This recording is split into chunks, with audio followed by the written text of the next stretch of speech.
Friends, look at the picture here. Male, female, or man, woman, or maybe symbolic of a boy, a girl. What's the symbol in between? They are not equal to one another. Man is not equal to the woman. A boy is not equal to a girl. That's what it displays. How far is it true in our society? Society depicts the same. When schools started functioning during the British regime, boys used to attend the schools. Parents were not sending girls to schools. It had to take another 30, 40, 50 years for girls to come out of the houses and start attending schools. Today everyone appreciates. They say girls need to be educated.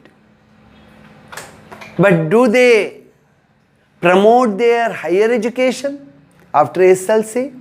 They say, you need not study further. We will get you married in a year or two. Stay in the house. You need not go to college. But when it comes to a boy, they will be very eager to send him to PUC, then medical education or engineering education. See, the society looks differently at these two genders. A girl gets married and goes out. Sometimes I think if she gets high education, it may be difficult to find this marriage alliance. It may be very difficult. Educated boys will not be available in the community. See, there are different reasons. Society doesn't accept.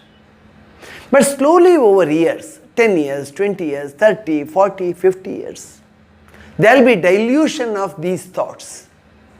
Women will definitely enjoy their rightful place in the society, but it takes time. All these figure out from the historical era of India when women were not supposed to come out of the house.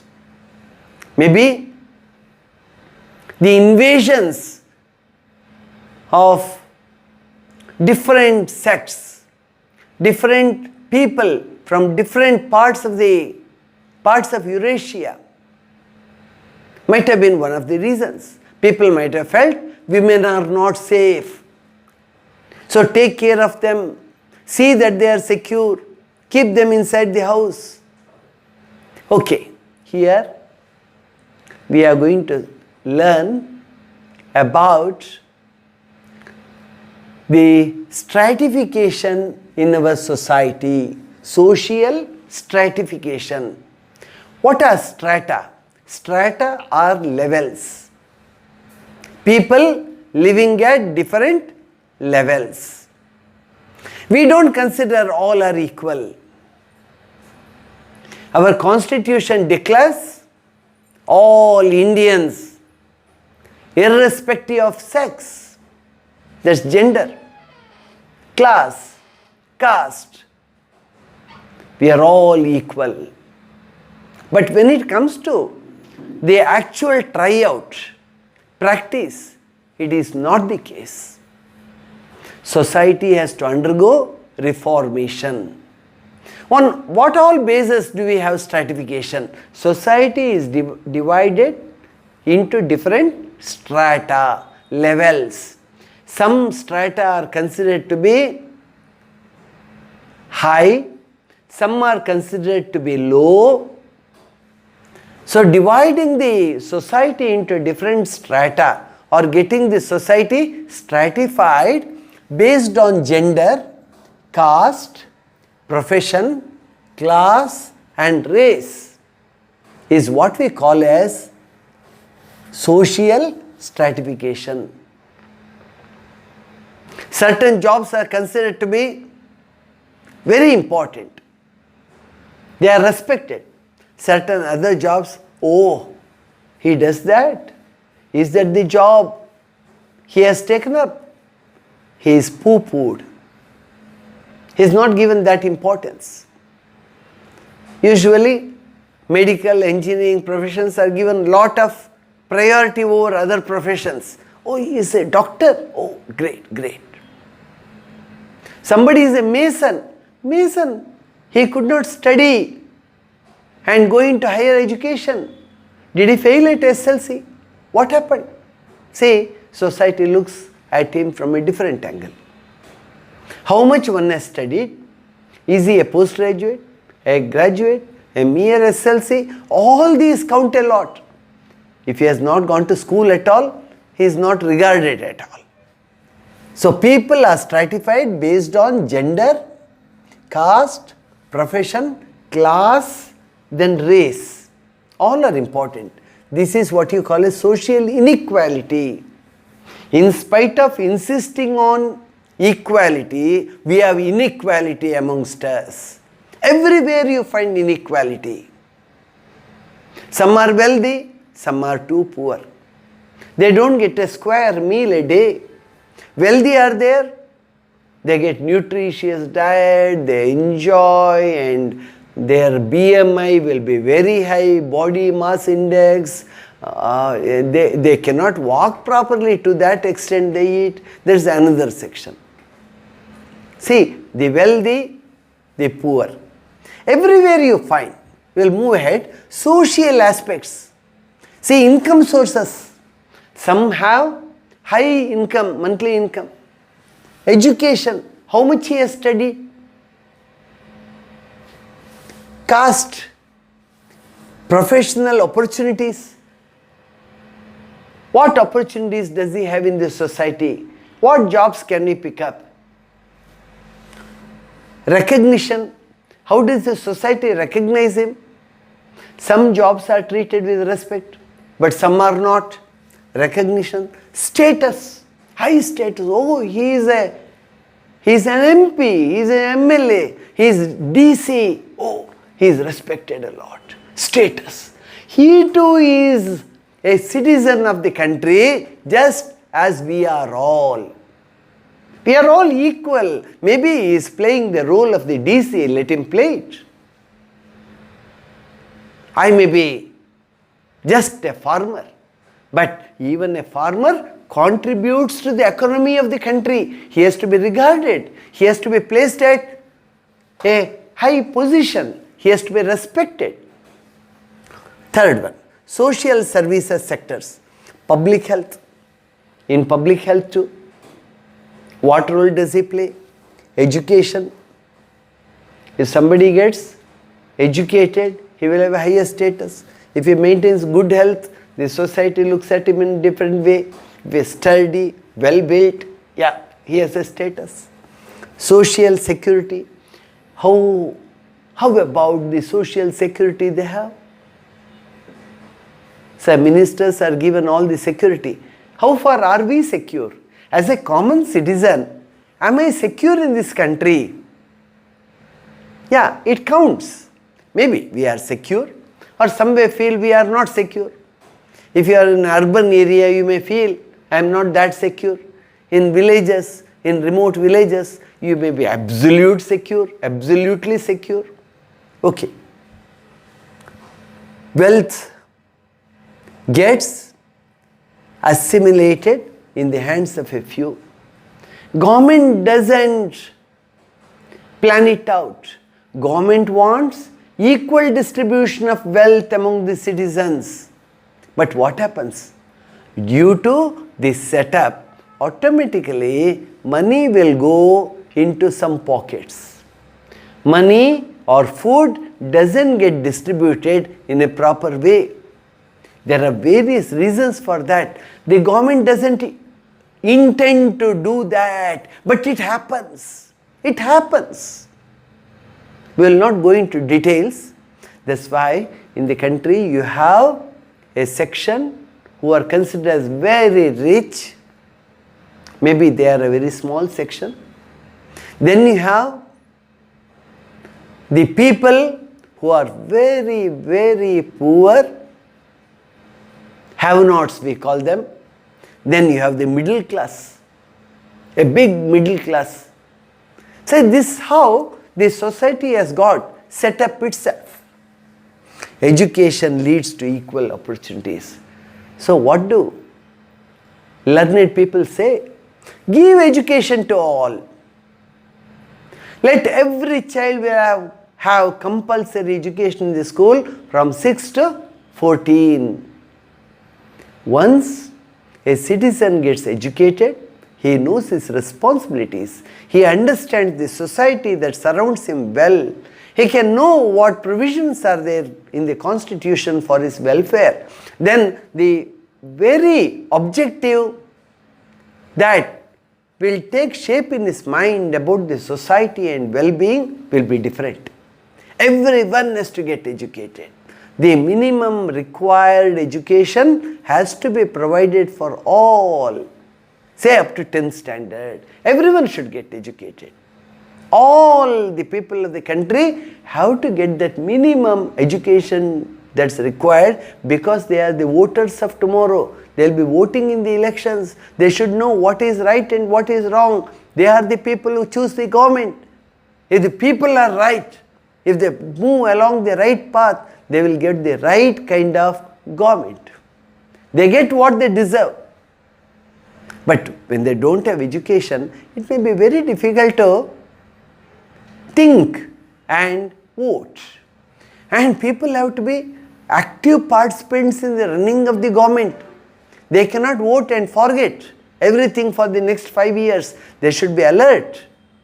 They should know what is happening around them, what's happening at the borders, what's happening at the central government level, state government level, how is the society running, what's the kind of business we have, food harvest, rain, agriculture, forests, about the balance in the nature around us. All these, the minimum required education is absolutely essential for each and every citizen. Now, education leads to equal opportunities. Then all feel we are equal. Education makes them understand it. Openings, they come to know the openings, job openings, educational opportunities. What can I study? What can I do? How can I move further? How can I improve my own lot? Openings. These we call as openings. Then social justice. He should not tolerate injustice. He should raise his voice against social injustice. When Mahatma Gandhi was pushed out of the train in South Africa, did he not decide to confront the British, the whites, and fight? So it was fight against apartheid. It's an example. When every citizen, he stands up, he becomes vocal, then the very situation in the country will be different. That's what we require. We move to the next sheet. Directive principles and preamble of the Constitution. What does the government say? The government is for equal opportunities. We have our Constitution. Our nation is a democratic one. We have a Constitution. What is Constitution? Rule book. This is the way a country should run. This is the way administration should go on. This is what the legislature has to do. This is what the executive has to do. This is the job of the judiciary. All this is explained in the Constitution. And the country runs as per the rules and regulations laid down in the Constitution. Now let's say, what does our Constitution say then? The Constitution has it has a preamble. Preamble is the objective, vision. What does the Constitution think of this nation? What should it become? That's the vision. Then you have the preamble. In the preamble, our fundamental rights are explained there. they are put in a gist, and you have the sections there inside where it is dealt in detail. Then you have the directive principles, rules are there, regulations are there, and you have the directive principles. Constitution won't say everything about various aspects. Those have to be decided by the assemblies and parliament.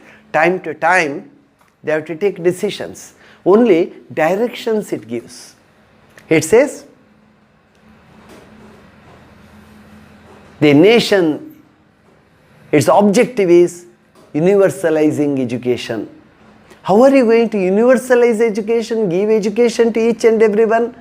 The parliament has to decide, assembly has to decide.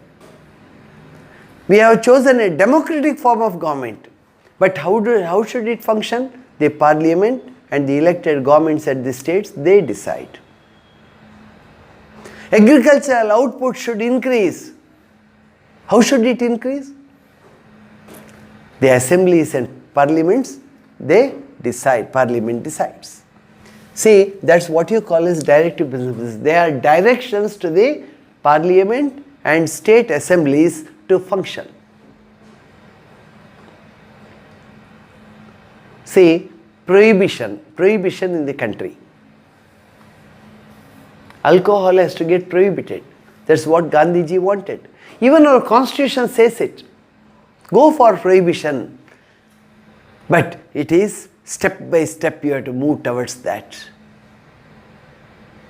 It takes time. You can't do it overnight. Let's see here, article number 19 of the Constitution, number 19. They are all numbered there. Articles are numbered in the Constitution. It's a voluminous book.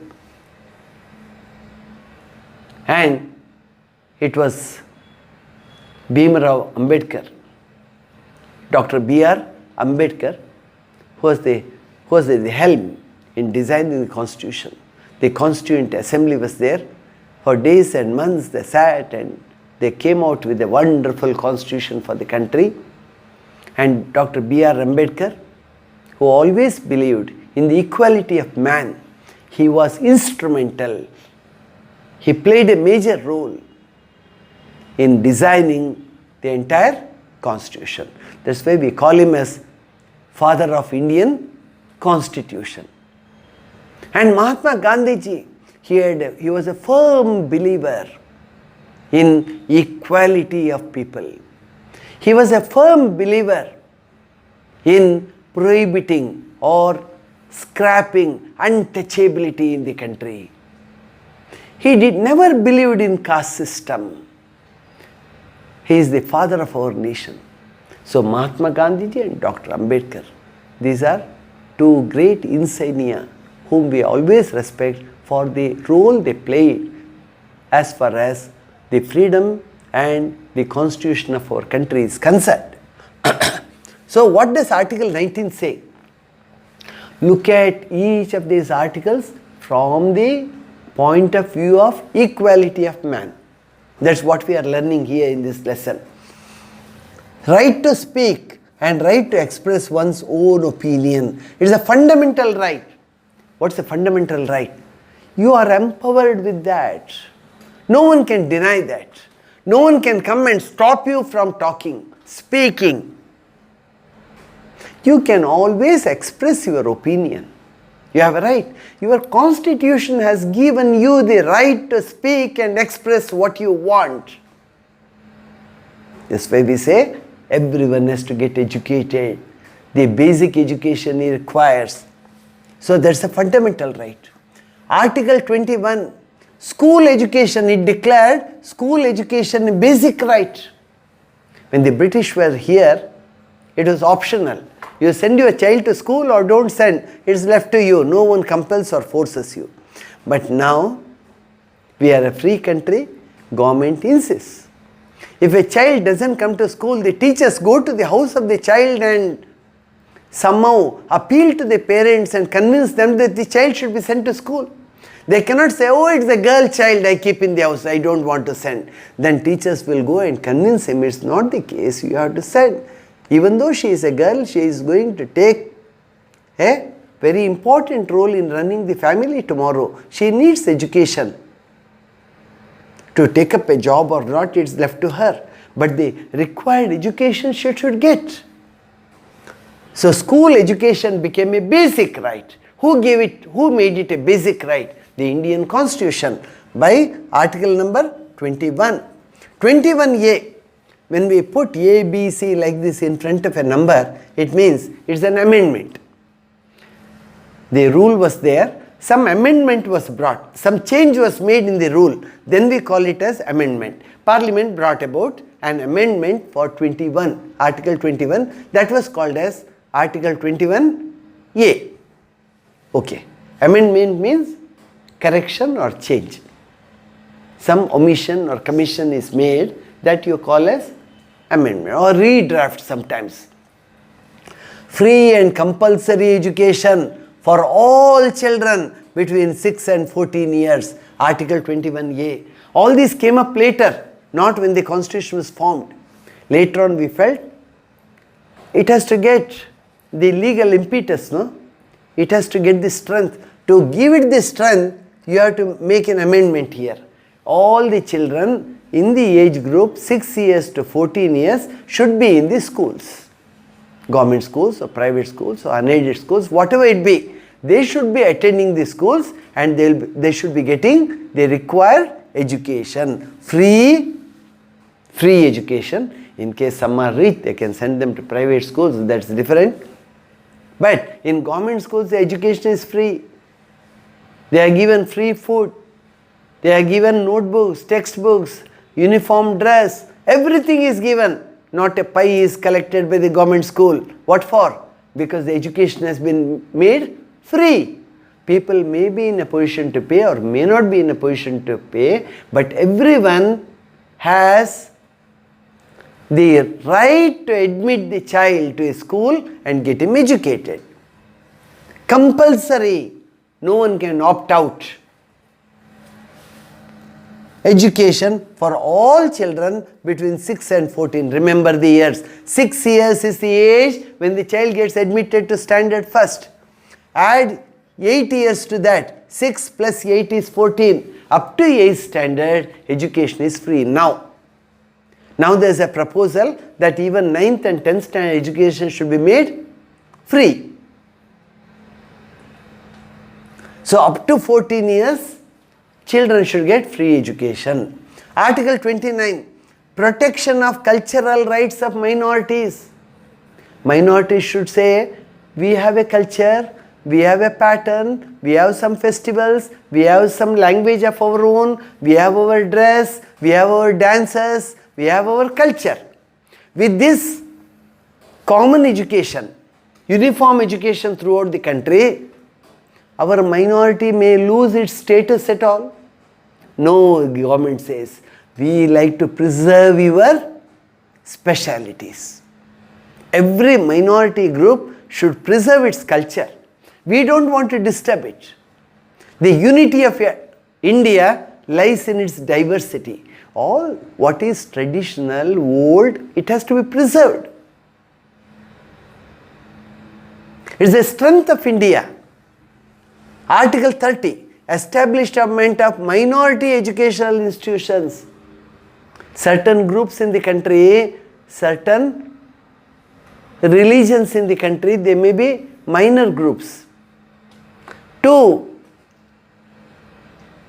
consider their importance, their freedom, they are permitted to start their own schools and preserve their culture.